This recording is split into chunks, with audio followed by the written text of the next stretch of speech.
employment and stable prices for the American people. We understand the hardship that high inflation. Price stability is the responsibility of the Federal Reserve. Without price stability, the economy does not work for anyone. In particular, without price stability, we will not achieve a sustained period of strong labor market conditions that benefit all. Since early last year, the FOMC has significantly tightened the stance of monetary policy. We've raised our policy interest rate by 5.25 percentage points and have continued to reduce our securities holdings at a brisk pace. We've covered a lot of ground, and the full effects of our tightening have yet to be felt. Today, we decided to leave our policy interest rate unchanged and to continue to reduce our securities holdings. Looking ahead, we're in a position to proceed carefully in determining the extent of additional policy firming that may be appropriate. Our decisions will be based on our ongoing assessments of the incoming data and the evolving outlook and risks. I will have more to say about monetary policy after briefly reviewing economic developments. Recent indicators suggest that economic activity has been expanding at a solid pace. And so far this year, growth in real GDP has come in above expectations. Recent readings on consumer spending have been particularly robust. Activity in the housing sector has picked up somewhat, though it remains well below levels of a year ago, largely reflecting higher mortgage rates. Higher interest rates also appear to be weighing on business fixed investment. In our Summary of Economic Projections, or SEP, committee participants revised up their assessments of real GDP growth, with the median for this year now at 2.1%. Participants expect growth to cool, with the median projection falling to 1.5% next year. The labor market remains tight, but supply and demand conditions continue to come into better balance. Over the past 3 months, payroll job gains averaged 150,000 jobs per month, a strong pace that is nevertheless well below that seen earlier in the year. The unemployment rate ticked up in August, but remains low at 3.8%. The labor force participation rate has moved up since late last year, particularly for individuals aged 25 to 54 years. Nominal wage growth has shown some signs of easing, and job vacancies have declined so far this year. Although the jobs to workers gap has narrowed, labor demand still exceeds the supply of available workers. FOMC participants expect the rebalancing in the labor market to continue, easing upward pressures on inflation.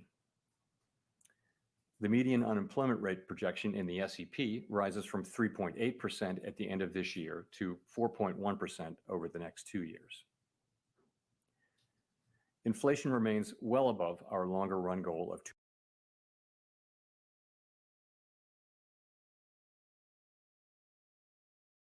2%, 4% over the 12 months ending in August, and that excluding the volatile food and energy categories, core PCE prices rose 3.9%.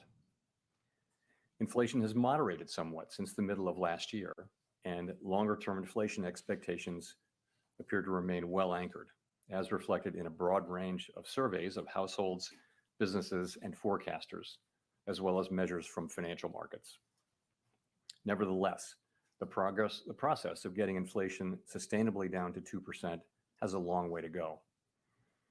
The median projection in the SEP for total PCE inflation is 3.3% this year, falls to 2.5% next year, and reaches 2% in 2026. The Fed's monetary policy actions are guided by our mandate to promote maximum employment and stable prices for the American people.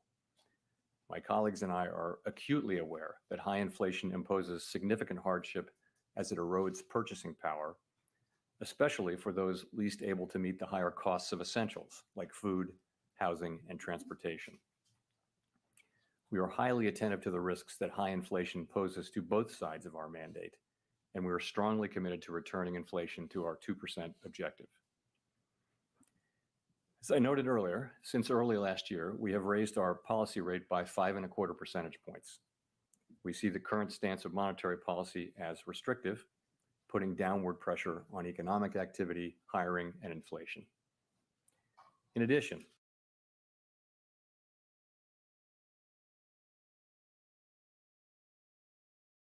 the economy is facing headwinds from tighter credit conditions for households and businesses.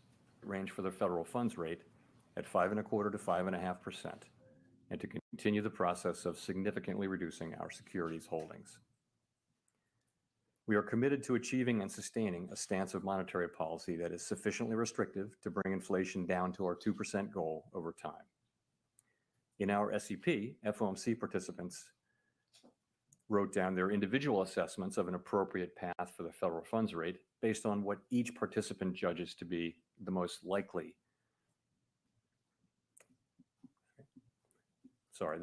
scenario going forward. If the economy evolves as projected, the median participant projects that the appropriate level of the federal funds rate will be 5.6% at the end of this year, 5.1% at the end of 2024, and 3.9% at the end of 2025. Compared with our June summary of economic projections, the median projection is unrevised for the end of this year, but has moved up by a half percentage point at the end of the next 2 years. These projections, of course, are not a committee's decision or plan. If the economy does not evolve as projected, the path of policy will adjust as appropriate to foster our maximum employment and price stability goals. We will continue to make our decisions meeting by meeting based on the totality of the incoming data and their implications for the outlook for economic activity and inflation, as well as the balance of risks. Given how far we have come, we are in a position to proceed carefully as we assess the incoming data and the evolving outlook and risks. Real interest rates now are well above mainstream estimates of the neutral policy rate, but we are mindful of the inherent uncertainties in precisely gauging the stance of policy. We're prepared to raise rates further if appropriate, and we intend to hold policy at a restrictive level until we're confident that inflation is moving down sustainably toward our objective. In determining the extent of additional policy firming that may be appropriate to return inflation to 2% over time, the committee will take into account the cumulative tightening of monetary policy, the lags with which monetary policy affects economic activity and inflation, and economic and financial developments. We remain committed to bringing inflation back down to our 2% goal and to keeping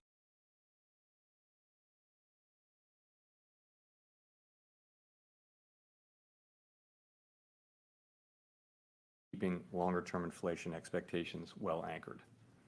It is essential to set the stage for achieving maximum employment and stable prices over the longer run. To conclude, we understand that our actions affect communities, families, and businesses across the country. Everything we do is in service to our public mission. We at the Fed will do everything we can to achieve our maximum employment and price stability goals.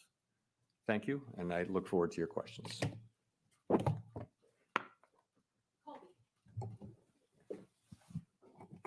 Thank you. Colby Smith with the Financial Times. What makes the committee inclined to think that the Fed funds rate at this level is not yet sufficiently restrictive, especially when officials are forecasting a slightly more benign inflation outlook for this year? There's noted uncertainty about policy lags.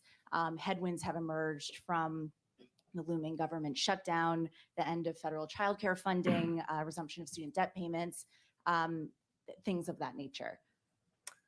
So I guess I would characterize the situation a little bit differently.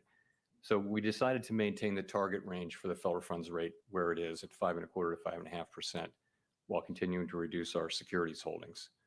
And we say we're committed to achieving and sustaining a stance of monetary policy that's sufficiently restrictive to bring down inflation to 2% over time. We said that. But the fact that we decided to maintain the policy rate at this meeting doesn't mean that we've decided that we have or have not at this time reached that stance of monetary policy that we're seeking. If you looked at the SEP, as you obviously will have done, you will see that a majority of participants believe that it is more likely than not that it will be appropriate for us to raise rates one more time in the 2 remaining meetings this year. Others believe that we have already reached that. So it's something where we're not making a decision by deciding to about that question by deciding to just maintain the rate and await further data. So right now, it's still an open question about sufficiently restrictive. You're not saying today that we've reached this level. We're not saying, yeah, no, no, clearly we are just, what we decided to do is maintain the policy rate and await further data. We want to see convincing evidence, really, that we have reached the appropriate level. And then, we're seeing progress and we welcome that. But, we need to see more progress before we'll be willing to reach that conclusion. And just on the 2024 projections, what's behind that shallower path for interest rate cuts and the need for real rates to be 50 basis points higher? Right. So I would say it this way. First of all,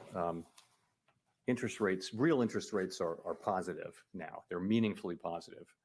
And that's a good thing. We need a policy to be restrictive so that we can get inflation down to target. Okay. And we're going to need that to remain to be the case for some time. So I think, remember that of course, the SEP is not a plan that is negotiated or discussed really as a plan. It's accumulation really. And what you see are the medians. It's accumulation of individual forecasts from 19 people. And then what you're seeing are the medians. So I wouldn't want to, bestow upon it the idea that that's really a plan. But what it reflects, though, is that economic activity has been stronger than we expected, stronger than I think everyone expected. And so what you're seeing is this is what people believe as of now will be appropriate to achieve what we're looking to achieve, which is progress toward our inflation goal, as you see in the SEP. Thanks. Let's go to Rachel. Hi, Chair Powell. Rachel Siegel from the Washington Post. Thanks for taking our questions.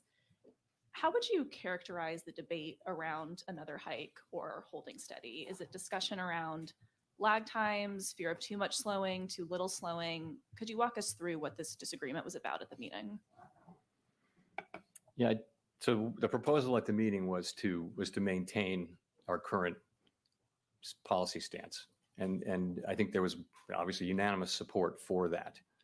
But this, of course, is an SEP meeting. And so people write down what they think. And you have some, you saw, I think 7 wrote down no hike at this meeting or between now and the end of the year. And I think 12 wrote down another single hike in one of the next 2 meetings that we have between the end of the year. So it wasn't like we were arguing over that, people just stating their positions.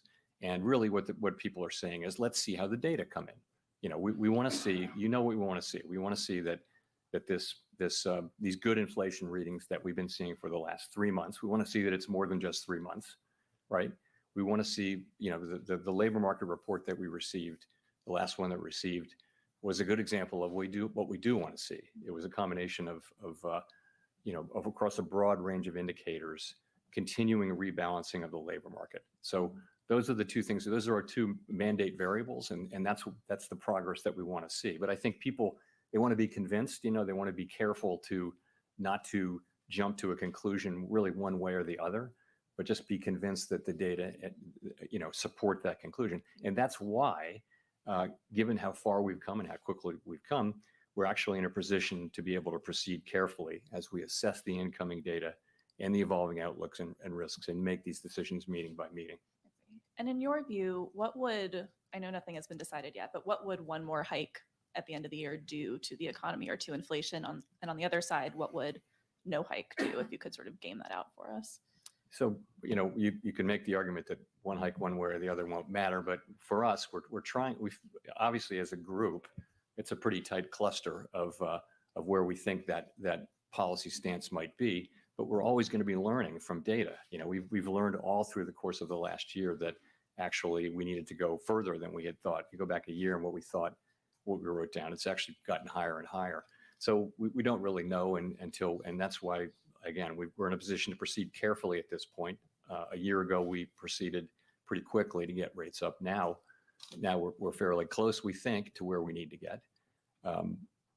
It's just a question of reaching the right stance. I wouldn't attribute huge importance to one hike in macroeconomic terms. Nonetheless, we need to get to a place where we're confident that we have a stance that will bring inflation down to 2% over time. That's what we need to get to, and we've been moving toward it as we've gotten closer to it. We've slowed the pace at which we've moved. I think that was appropriate. And now that we're getting closer, we have the ability to proceed carefully. Let's go to Steve. Steve Leishman, CNBC. Mr. Chairman, I want to return to Colby's question here. What is it saying about the committee's view of the inflation dynamic in the economy that you achieve the same forecast inflation rate for next year, but need another 0.5 point of the funds rate on it? Does it tell you that, does it tell us that the committee believes inflation to be more persistent, requires more medicine effectively? And I guess a related question is, if you're going to project a funds rate above the longer run rate for 4 years in a row, at what point do we start to think, hey, maybe the longer rate or the neutral rate is actually higher? Thank you. So I guess I would point more to, rather than pointing to a sense of inflation having become more persistent, I wouldn't think that's not, we've seen inflation be more persistent over the course of the past year, but I wouldn't say that's something that's appeared in the recent data. It's more about stronger economic activity, I would say. So if I had to attribute one thing, again, we're picking medians here and trying to attribute one explanation, but I think broadly, stronger economic activity means rates. We have to do more with rates, and that's what that meaning is telling you.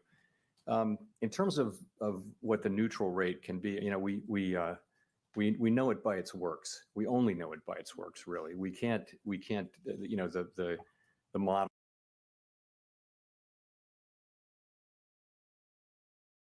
and that the economy reacts. And again, that's another reason why we're moving carefully now, because, you know, there are lags here. So that it may of course be that the neutral rate has risen. You do see people. You don't see the median moving, but you do see people raising their estimates of the neutral rate. And it's certainly plausible that the neutral rate is higher than the longer run rate. Remember, what we write down in the SEP is the longer run rate. It is certainly possible that you know, that the neutral rate at this moment is higher than that, and that's part of the explanation for why the economy has been more resilient than expected. Let's go to Howard. Howard Schneider with Reuters. Thank you. So you've said several times that the economy needed a period of below trend growth to get inflation consistently back to 2%. You kind of get that in 2024 a little bit. 1.5% is just a touch below what's the estimate of potential. So the fact that you're getting so much done at so much less cost, does that represent a change in how you think inflation works, a change in how you think the economy works, a change in the mix of supply healing versus demand destruction that's necessary to achieve this? Yes, of course, it is a good thing that we've seen now meaningful rebalancing in the labor market without an increase in unemployment, and that's because we're seeing that rebalancing in other places, in, for example, job openings, and in the jobs worker gap. You're also seeing supply side things, so that's happening. I would say, though, I still think, and I think broadly people still think, that there'll have to be some softening in the labor market that can come through more supply, as we've seen as well. Also, remember, the natural rate we think is coming down, which is a supply side thing, so that the gap between any given unemployment rate that's lower than that and the natural rate comes down. That's a way for supplies. That's a way for the labor market to achieve a better balance. So all of those things are happening. You're right. In the median forecast, we don't see a big increase in unemployment. We do see an increase, and but that really is just playing forward the trends that we've been seeing. That is not guaranteed. There may come a time when unemployment goes up more than that, but that's really what we've been seeing, is progress without higher unemployment for now. So just to boil that down for a second, you know, we've gone from a very narrow path to a soft landing to something different. Would you call the soft landing now a baseline expectation? No, I would not do that. I would just say, what would I say about that? I've always thought that the soft landing was a plausible outcome, that there was a path really to a soft landing. I've thought that, and I've said that since we lifted off. It's also possible that the path has narrowed and it's widened apparently. Ultimately, this may be decided by factors that are outside our control at the end of the day. But I do think it's possible. And I also think this is why we're in a position to move carefully again. That we will restore price stability. We know that we have to do that, and we know the public depends on us doing that. And we know that we have to do it so that we can achieve the kind of labor market that we all want to achieve, which is an extended period, sustained period of strong labor market conditions that benefit all. We know that. The fact that we've come this far lets us really proceed carefully, as I keep saying. So I think, that's the end we're trying to achieve. I wouldn't want to handicap the likelihood of it, though. It's not up to me to do that.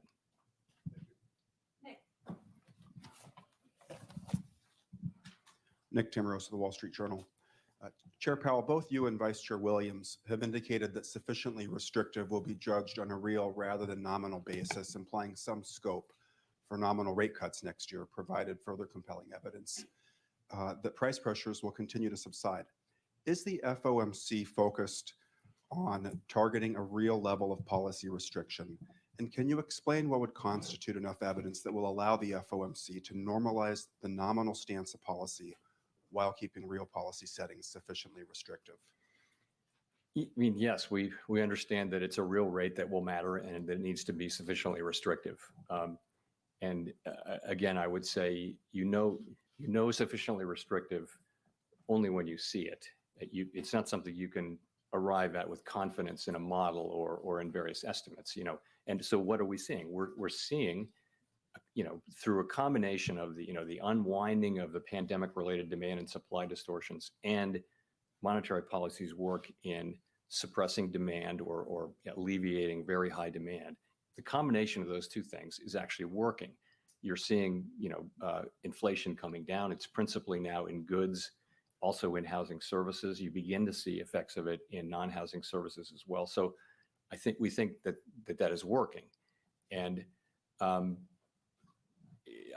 think as we've said, we want to reach that. We want to reach something that we're confident it gets us to that level. And I think confidence comes from seeing, enough data that you feel like, yes, okay, this feels like we can for now decide that this is the right level and just agree to stay here. We're not permanently deciding not to go higher, but we would, let's say if we get to that level. And then the question is, how long do you stay at that level? And that's a whole nother set of questions. For now, the question is trying to find that level where we think we can stay there. And we haven't gotten to a point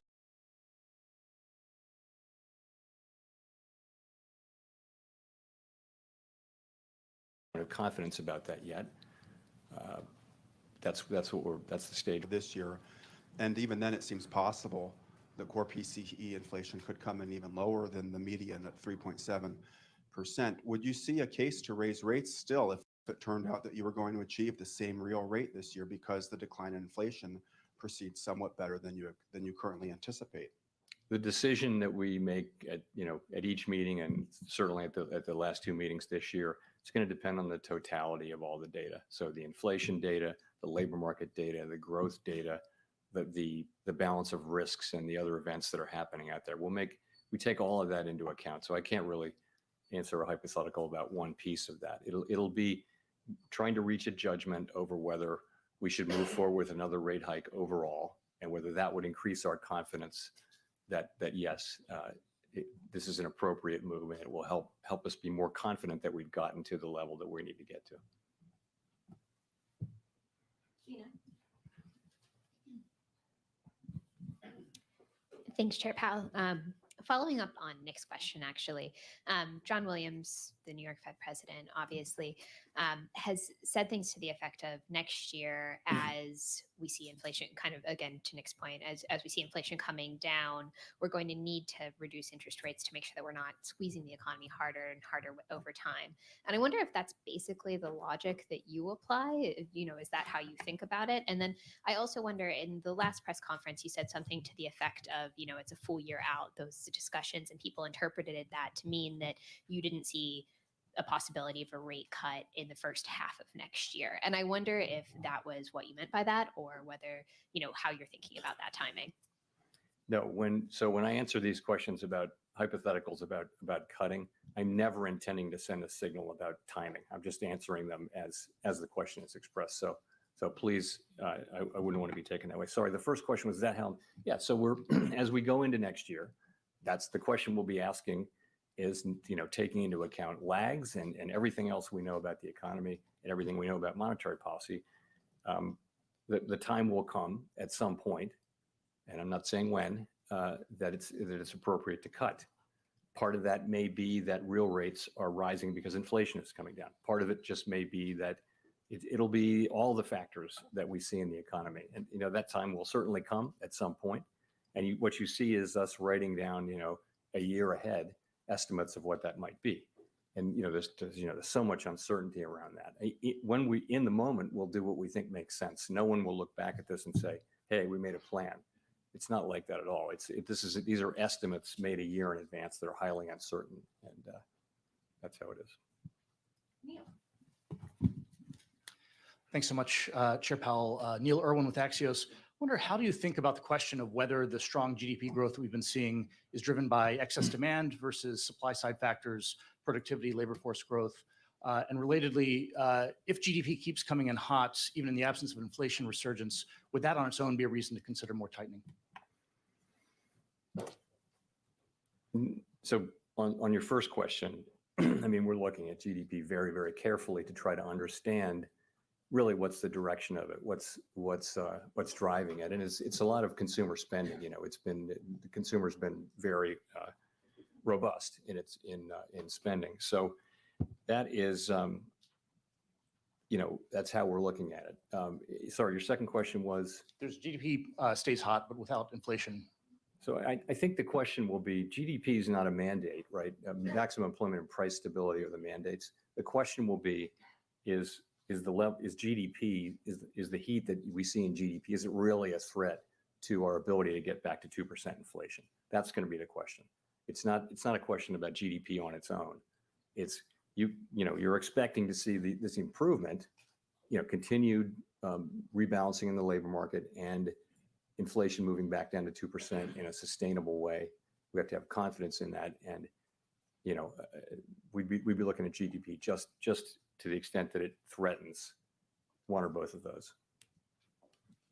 Victoria. Hi, Victoria Guida with Politico. There are multiple external factors that are playing out right now. We see rising oil prices. We see auto workers striking. There's the looming, very real possibility of a government shutdown. And I was just wondering, for each of those things, could you talk about how you're thinking about how that might affect the course for the Fed and the economy?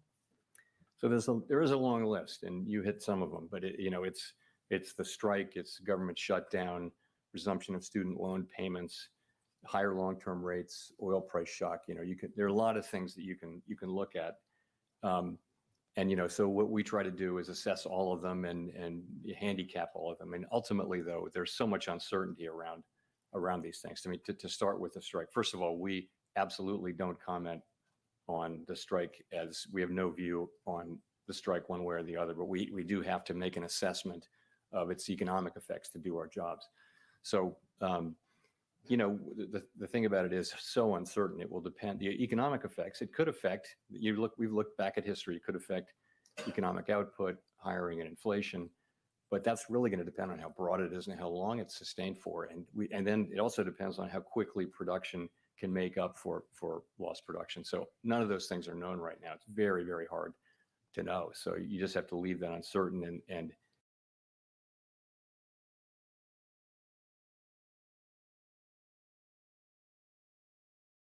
we'll be learning, I think, over the course of the next intermeeting period. It hasn't traditionally had much of a macroeconomic effect. Energy prices being higher, that is a significant thing.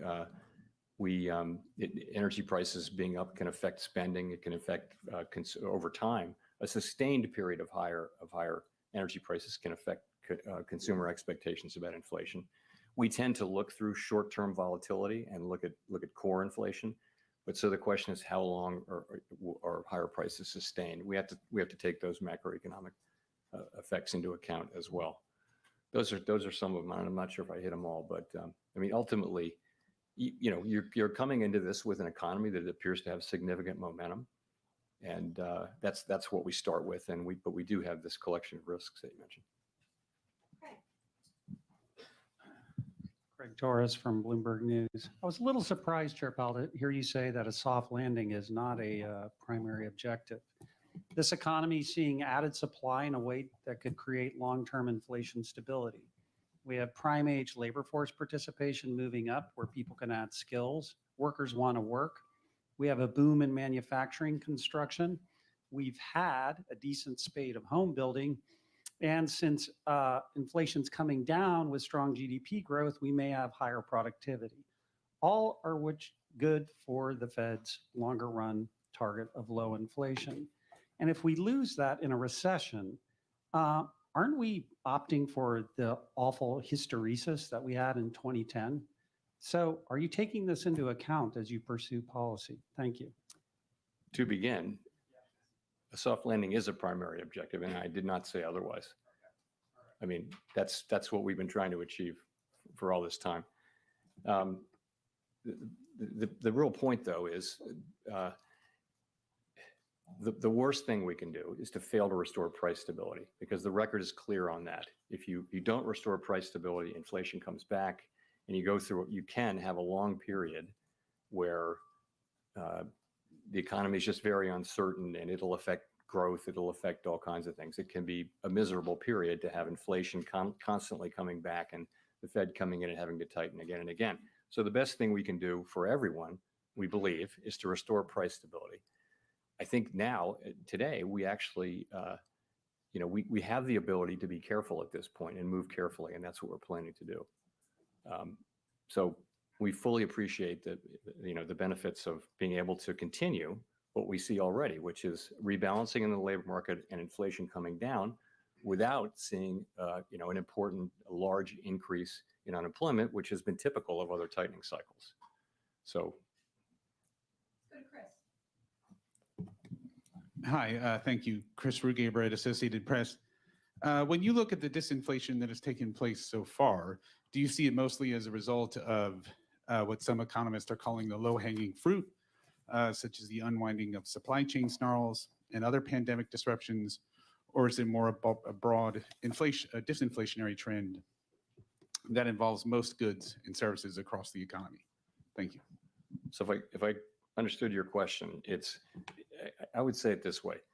I think we knew from before when we lifted off, but certainly by the time we knew that bringing inflation back down was going to take, as I call it, the unwinding of these distortions to both supply and demand that happened because of the pandemic and the response. So that unwinding was going to be important. In addition, monetary policy was going to help. It was going to help supply side heal by cooling demand off, and just in general, a lot better aligning supply with demand. So those two forces were always going to be important. It's very hard to pull them apart. They work together. I do think both of them are at work now, and I think they're at work in a way that shows you the progress that we are seeing.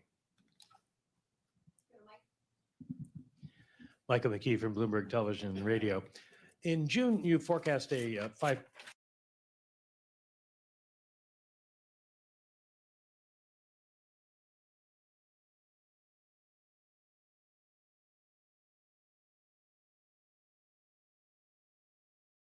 What would justify that last move? Because the median forecast is for lower inflation. And given all the known unknowns that you face, how much confidence do you have, can investors have, or the American people have in your forecasts? Well, forecasts are highly uncertain. Forecasting is very difficult. Forecasters are a humble lot with much to be humble about. But to get to your question, though, what's happened is growth has come in stronger, right? Stronger than expected, and that's required higher rates. Unemployment, you also see that the ultimate unemployment rate is not as high, but that's really because of what we've been seeing in the labor market. We've seen more and more progress in the labor market without seeing significantly higher unemployment. So we're continuing that trend. In terms of inflation, you are seeing the last 3 readings are very, very good readings. It's only 3 readings. You know, we were well aware that we need to see more than 3 readings. But if you look at June, July, and August, you're looking at, you know, really significant declines in core inflation, largely in the goods sector, also to some extent in housing services, and just a little in non-housing services. Those are the 3 buckets. Headline inflation, of course, has come way down, largely due to lower energy prices, some of which is now reversing. So I think people should know that economic forecasting is very difficult, and these are highly uncertain forecasts. But these are our forecasts.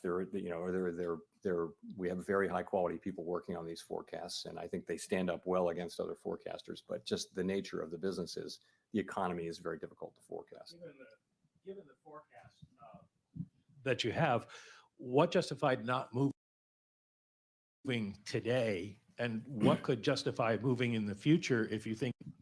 Well, I think we have come very far, very fast in the rate increases that we've made.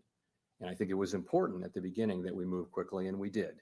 And I think as we get closer to the rate that we think, the stance of monetary policy that we think is appropriate to bring inflation down to 2% over time, you know, the risks become more two-sided.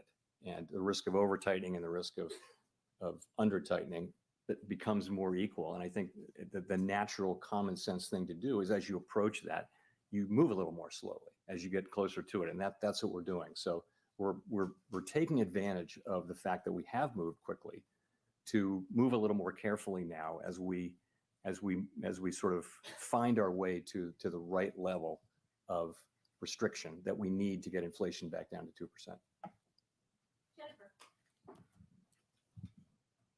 Thank you, Chair Powell. Jennifer Schonberger with Yahoo Finance.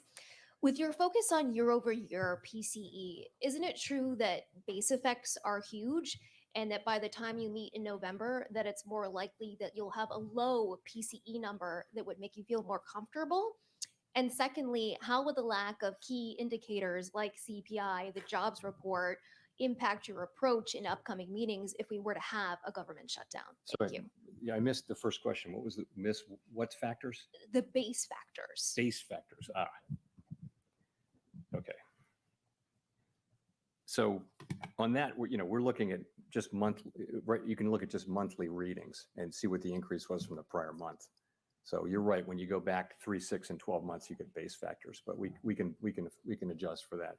In terms of not getting data, again, we don't comment on government shutdowns.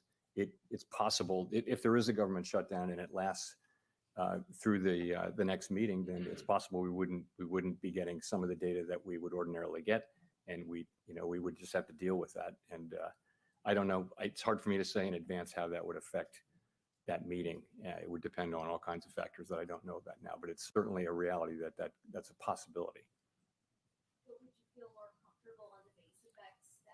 As those kind of fall out of the equation for the next couple of readings by November, would you feel more comfortable at that point? Yes. I mean, if you're looking, if we can tell how much inflation has gone up in a given month, right? And that's what we're looking at. And month by month, what's the reading?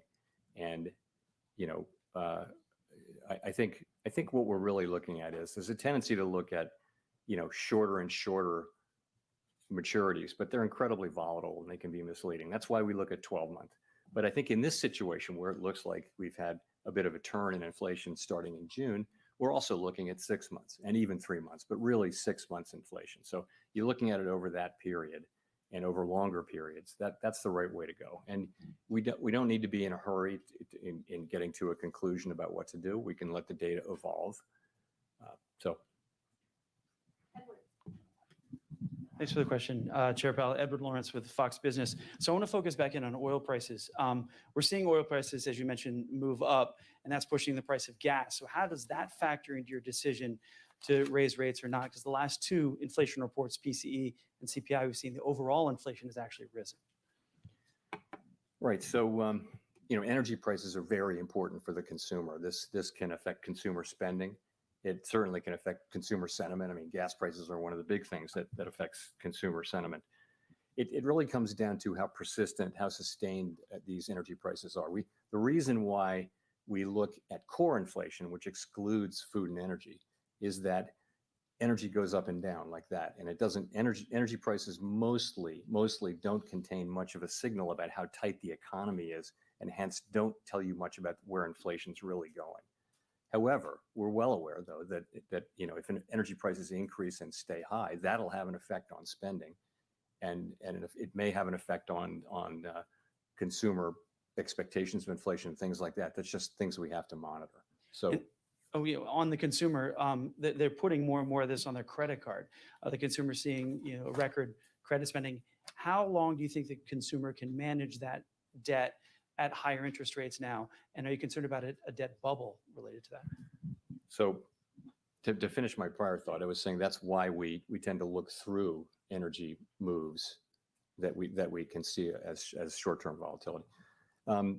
Turning to consumer credit, of course, we watch that carefully. Consumer distress, measures of distress among consumers were at historic lows quite recently, during and after the pandemic. They're now moving back up to normal. We're watching that carefully. But at this point, these readings they're not at troublingly high levels. They're just kind of moving back up to what was typical in the pre-pandemic era.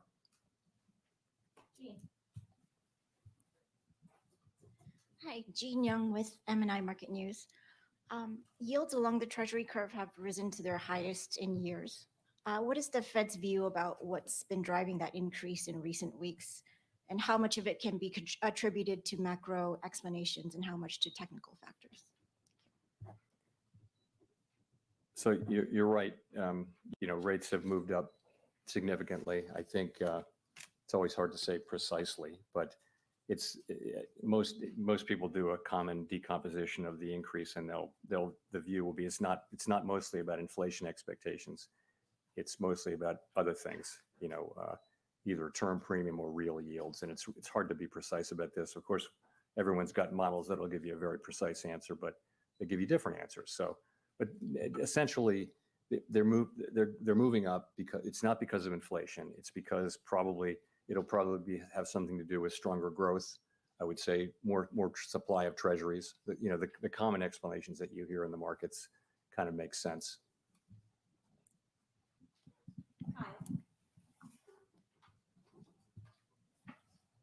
Kyle Campbell, American Banker. Thank you for taking the questions. Just two on housing. You said slower shelter cost growth is in the pipeline and will reflect in inflation readings as new leases are signed. But there's also some questions out there about the way housing costs are measured, particularly the use of rental equivalents, which are estimates from homeowners about what their homes would rent for if they were in the rental market. So my question is, how much of the effort to tame inflation, both as it's measured and felt by the broader public, hinges on housing supply? And then as far as a constrained housing supply being sort of exacerbated by this sort of lock-in effect of mortgages being higher now than they were at their recent historic lows, how is that going to impact future thinking about taking interest rates to that lower bound in the future?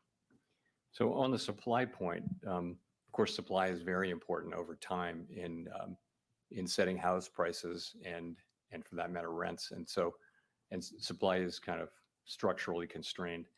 But in terms of where inflation's going in the near term, though, as you obviously know, a lot of it is leases that are running off and then being re-signed or released at a level that's not it won't be that much higher. A year ago it would have been much higher than it was a year before. Now it may be below or at the same level. So as those leases are rolling over, we're seeing what we expect, which is measured housing services inflation coming down.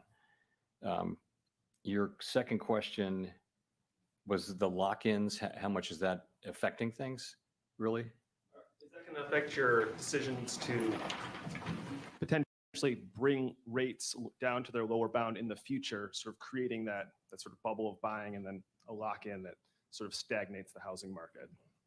I think we look at I would look at the lock-in, the idea being that people are in very low rate mortgages. And even if they want to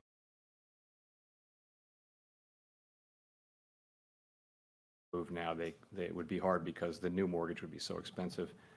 Play a role in our future decisions in a future loosening cycle about whether we would cut rates. No, I don't think it would. I mean, I don't think that's.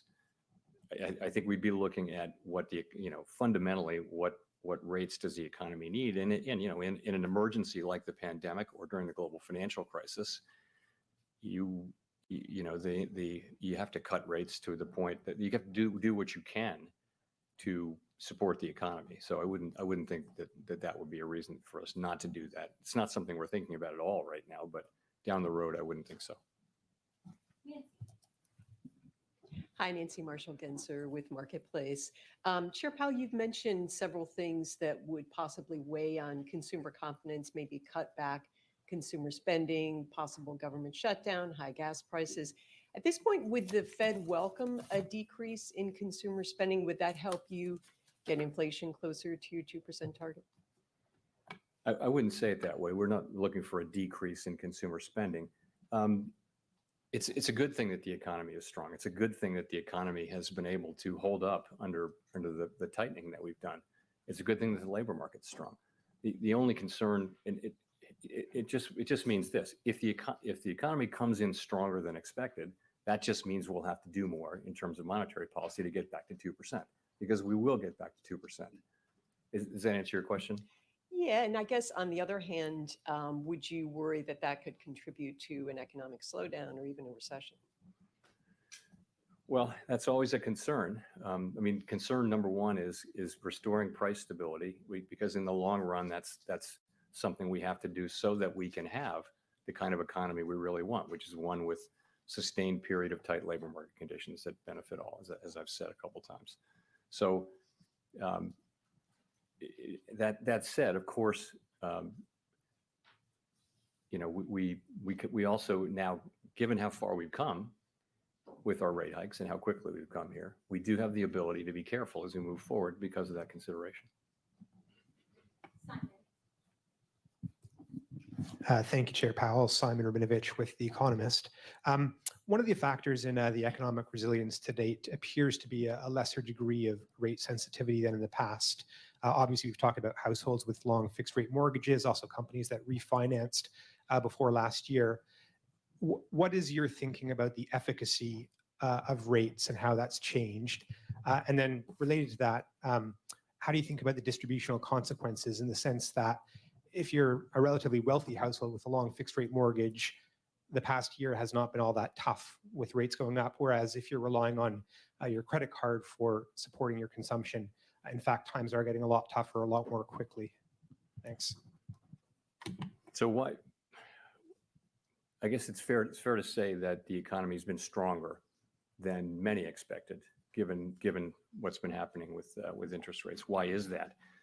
Many candidate explanations. Possibly a number of them make sense. One is just that household balance sheets and business balance sheets have been stronger than we had understood, and so that's spending is held up and that kind of thing.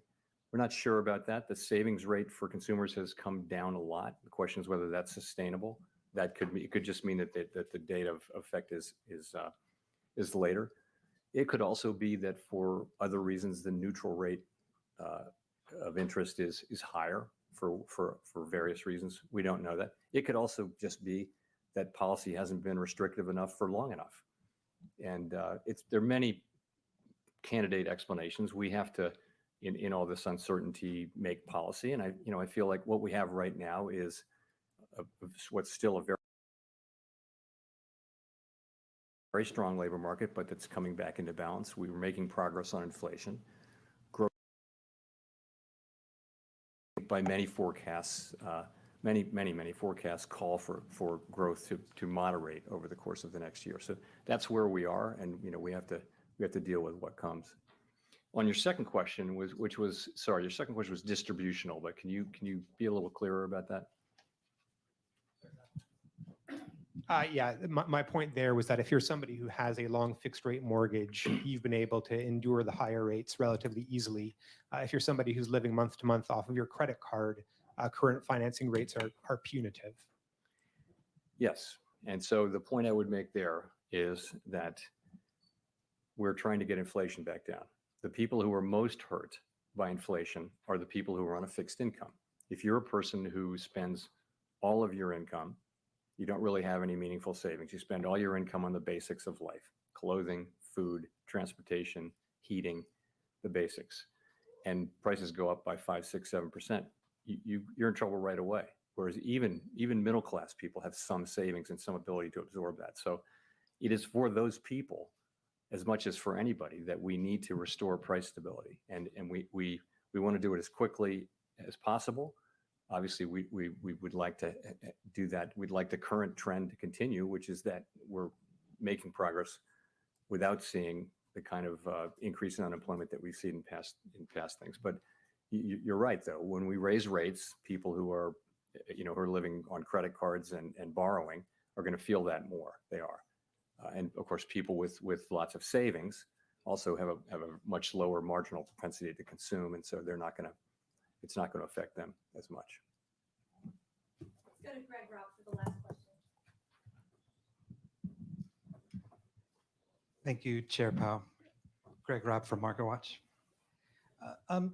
In the Beige Book recently, you can tell that the Fed has been surveying nonprofits and community groups about the economic health of low-income Americans, moderate-income Americans. I have two questions about this. Are you going to use that data to maybe come up with sort of like a quarterly survey of those groups, like the Senior Loan Officer Survey? And and also the second question is, from your recent readings of these surveys, how are low and moderate Americans doing? Is there this thing where like the GDP is strong because of wealthy Americans kind of driving things? And just want to get your sense of the health of that sector. Thank you. So I don't know about the quarterly survey. That's an idea we can take away and think about. In terms of how low and moderate Americans, they're clearly were suffering from high inflation. I think during the pandemic, the government transfers that happened were very meaningful. And if you know the surveys that we take showed that low and moderate income people were actually in very, very strong financial condition. I think now it's a very hot labor market, and you're seeing high nominal wages, and you're starting to see real wages are now positive by most measures. So I think overall households are in good shape. Surveys are a different thing. So surveys are showing dissatisfaction, and I think a lot of that is just people hate inflation, hate it. And that causes people to say the economy is terrible, but at the same time, they're spending money. Their behavior is not exactly what you would expect from the surveys. That's kind of a guess at what the answer might be. But I think there's a lot of good things happening on household balance sheets, and certainly in the labor market and with wages. The biggest wage increases having gone to relatively low wage jobs, and now inflation coming down, you're seeing real wages, which is a good thing. Thanks very much.